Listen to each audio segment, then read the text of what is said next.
Hey, good afternoon, guys. Jeff Hansen here, aka the Silver Fox, and with TBYE, the best you ever. This is where, if you're new here, this is where we give you tips and strategies on becoming the best you have ever been. Okay, just looking at there was something posted, so I had to look. All right, so what are we sharing today? Really good topic today. It is the power of uncomfortability to literally power you to success. And a lot of times, you know what I do. I share tips and strategies, the things I've learned, things I've learned from my mentor, and things like that help me really start to change and transform my life. And one of the things he taught me, he said this to me. He says, and it was so funny. He says, "Jeff, do you notice that people that are unsuccessful strive to be comfortable, and people that are highly successful strive to stay uncomfortable?" And I thought about that, and I said, yo, that's really powerful. And then he told me, he says, "Jeff, don't you understand that when you're comfortable, you won't move?"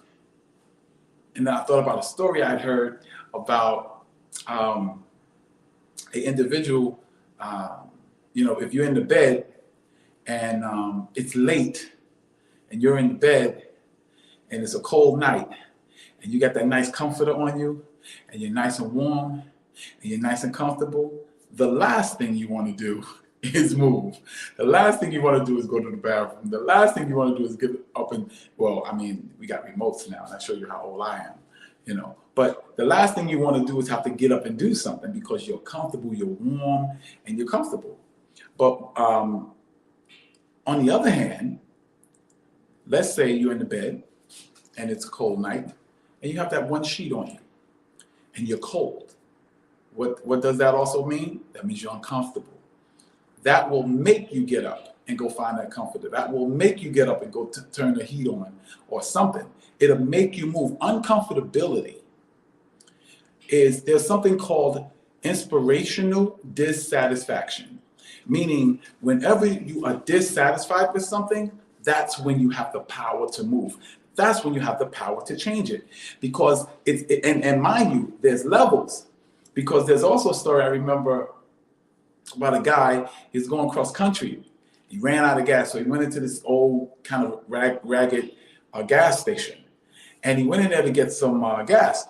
And as he was coming in, he heard this sound, oh. And he was like, man, I didn't know there was wolves out here, right? So then he tells the guy, yo, hook me up with the gas, blah, blah, blah. And so the gas station attendant, older man, and he was talking to him, and he heard the sound again. Oh, right? So the man says, sir, excuse me, what is that? What is that sound? I mean, yo, I didn't know there was wolves out here. So the guy says to him, he says, oh, that's not a wolf. That's my dog. He's laying on he's over there near the cabin, and that's him making that noise. He said, well, why is he making that kind of noise? He says, well, he's laying on a nail. So the guy says, he's laying on a nail? He said, yeah. He said, so why don't he just get up and get off of the nail? He said, because the nail is not hurting him enough to move. It is only hurting him enough to complain about. And see, in a lot of times in our lives, I can tell you right now, there was times in my life where I was so comfortable, I didn't want to move. And there was no inspiration for me to move. There was no reason for me. I was comfortable. I was eating meals and I was doing what I remember in the shelter, they had a program where they put some of the homeless people up in the YMCA. And the YMCA has very, nice rooms if you're coming from a shelter, right? And I was in that room, man, and the carpeted floor, and it was a nice warm room, and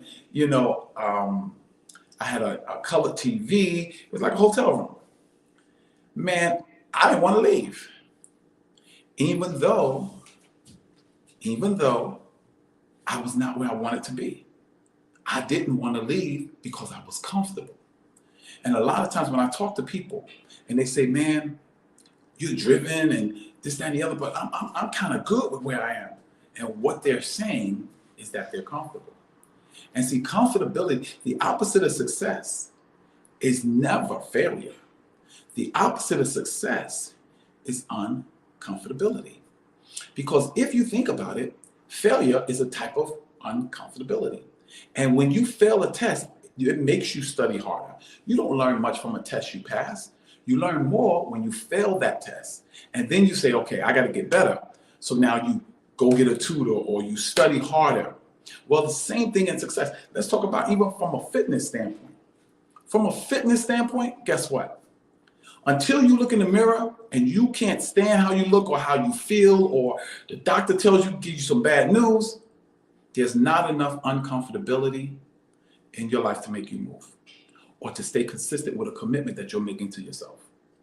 And I'm going to tell you that the power of uncomfortability, what it does is it takes that comfortability and kicks it right out the door. It makes you get up and do something because I can't take this anymore. You be in that relationship, it gets to a point where I can't take this anymore. That woman that's being beaten or whatever. There's times where she dealt with it, but it got to a point where, I deserve better than this. So then what happens? She starts taking steps to changing her situation. Uncomfortability is the key that will give you enough ammunition, enough power to move out from where you are toward where you want to be. One of the other episodes I was talking about vision boards. That's what vision boards do. You know why people don't like to dream? Because that dream is a reminder of where they could be, what they could be doing, the life they could be living, the woman or the man they could be dating or marrying. And that's why they'll take it down. I can tell you right now, everyone, my clients, when I train them, I tell them you got to put up a vision board, a health and fitness vision board. Put it on your phone. So every time someone calls you, I want you to be reminded of your goal. Put it on your phone. I want you to be reminded that you're committed to this. I want you to be reminded of what you could look like, where you could be walking, the beaches you're on, and you're not ashamed of how you look. And in the beginning, they'll do it. And then sometimes, they'll quit the program or whatever, and I'll see them months later. The first thing I ask them is, guess what? Show me your phone, especially if they've not stopped working out, stop training. And they look at me and they go, no, I moved the picture. I said, I know you did. Because if that picture was still there, it will cause too much irritation to your comfortability. See, you have to constantly irritate your comfortability if you want to keep moving. Goals, dreams, visions, those things get you uncomfortable with the status quo. You won't stay in that position long if you're constantly being reminded, man, what could I have? Man, how much muscle could I have? Could I have that six pack? Man, if I ate vegan, it would help me from a health standpoint. Man, I could have married that girl. You know what I'm saying? Because uncomfortability is the key to your success. And in uncomfortability, it has the power to inspire you because it creates a sense of dissatisfaction. There's a term I want you to remember. It's called inspirational dissatisfaction, meaning that there is a degree of inspiration that comes from dissatisfaction. When you are not happy with where you are, when you are not happy with who you are, when you're not happy with the money you're making or the car you're driving or the house you live in or the life you're living, that's when you'll move. And the key with it is not just to take it, I'm okay. Like when I was homeless, so as soon as I got a room, I got comfortable again. No. The key is to not only bring in dissatisfaction in your life, but then to feed that fire and make it till it gets so it's so irritable and aggravating that you gotta make a move. You no longer can stay the same. This relationship has to get better. It's either got to get better or I got to get rid of it. This job is going to have to give me a raise so I can make more money or give me better benefits or promote me or something, or I'm going to have to go find another job. And I'm going to tell you something. The more you put that vision, that dream, that goal in front of you, the more irritated you become, the more aggravated you become, to the point where you get sick and tired of being sick and tired. And that's when you'll make a change. No one's going to have to encourage you to go to the gym. When someone, I'm going to tell you something. One of the things, and I oftentimes don't tell people this story, but I'll tell you. I remember I was working in a hospital in Brooklyn, and a girl I really liked her. She said, we went out for lunch or whatever. I said, and she said, you're a nice looking guy, man. And you're nice too. But man, she said, your butt is flat. You got no butt. It looks like a wall with a line down the middle. I was like, oh no. And I was like, wow. Because first of all, I was young and dumb. I didn't know that women look at your butt or your legs. And real talk. So I said, now here's me. Now, first of all, what did that statement do in my life? It made me uncomfortable with what I looked like. It made me uncomfortable with my appearance. And then you know what it did? I went and studied. I said, so how can you get a butt? I studied, found out that your gluteus maximus is a muscle. When I found out that was a muscle, I was like, okay, what exercises the gluteus maximus? Squats. So I started squatting, boom, boom, boom, boom. And I mean deep squats, like no partials, all the way down, all the way up. I'm gonna tell you, till this day, I think the most impressive part of my body or my physique is my legs, because I focus on legs. And the days of my butt looking like a wall with a line is over. I got a little butt back there. But the thing is that it brought dissatisfaction into my life, and it inspired me to do something, to become better, to do better, to go where I'd never been before. It inspired me. It actually got me into weight training. Because the type of training I was doing was martial arts or running. That don't build no butt. But when you squat in heavy weight, that builds you a butt. You're going to get you a butt now. Butt and legs. See, uncomfortability will power you to make a change. But you got to keep it in front of you. You can't just think about it one time and then go away. Remember, it's what you meditate on. Remember, what you dwell upon is your request to the universe, or your request to God, your prayer to God. Your prayer is what you set your mind on. You have a mindset on that thing. So I started concentrating and focusing on the things I wanted and putting those things up around me to increase the irritability, the aggravation of where I presently was. I got tired of being 180 pounds. I got tired of being 190 pounds because my vision board had 225, 230 pounds. So I got tired of it. And the more tired I got of it, the more I drove, the more I was inspired to do something different. I got tired of eating the same old things and not gaining weight, working out, but not gaining weight. I got tired of it. So it made me change. Uncomfortability is the key to your next level. Uncomfortability is the key to your wealthy place. Uncomfortability is the key to your relationship becoming better, because you'll do one or two things. You either lead a relationship, or you sit down with your mate, your spouse, whoever it is, and say, listen, let's work on this, because we both love each other and we want our relationship to work. So let's do something different. Let's do something other than, just let this thing fall apart. And that's when change comes. You'll never change if you're the fastest in your group. You'll never change if you're the smartest in your group. You should always strive to be around people bigger, better, smarter, wealthier than you are, because that inspires, that it creates a sense of dissatisfaction. Now, you're going to enjoy some things in your life. I'm not saying don't enjoy some things in your life, but I'm saying keep some goals out there and things like that, so that there's areas of your life that you'll still strive for, that you'll still move toward. You see what I'm saying? Don't let, as Bane said in Batman, I know some of you guys don't watch the movies like that. But in the movie, The Dark Knight Rises, Bane, who's the bad guy, was fighting Batman. And as he was beating Batman up, he told Batman, he said, yo, we've been trained by the same guys. So why am I beating you? Because your success has defeated you. And what he was saying to Batman was, you got comfortable fighting gangsters and beating up gangsters and beating up muggers and stuff like that. Now you're coming against someone that's trained like you, your next level. And guess what? You're not ready. See, it's better to be prepared for an opportunity that isn't there than to have the opportunity and not be prepared.